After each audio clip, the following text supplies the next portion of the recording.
இந்த இதுல என்ன சொல்றாங்கன்னு பாருங்களேன். 12 நாட்களில் ஏ என்பவர் ஒரு வேலையை முடிக்கிறார். பி என்பவர் ஏயை விட 60% திறமையானவர். அப்போ ஏக்கு வந்து 100% திறமை இருந்துச்சு அப்படின்னா பிக்கு எவ்வளவு திறமை இருக்கும்னா இவங்களோட ஒரு 60% அதிகம். அப்போ 160% இருக்கும். சரிங்களா? கொஸ்டின் என்ன கேட்குறாங்க? பி தனியாக. அப்போ ஃபர்ஸ்ட் ஏ மட்டும் வேலை பார்க்குறாங்க. அடுத்து பிக்கு எத்தனை நாள்?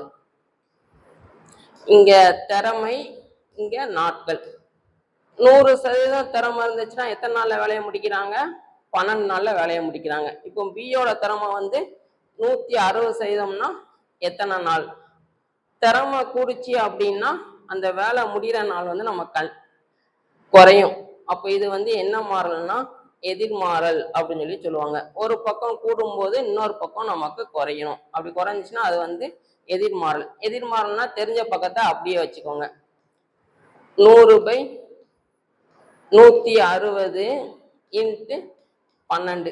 ஒரு ஜீரோக்கு ஒரு ஜீரோ, 4 16, 3 12, 2 4, 5 10.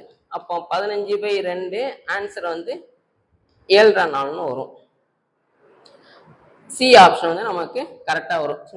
இது டைம் அண்ட் ஒர்க்ல ஒரு முக்கியமான கான்செப்ட்.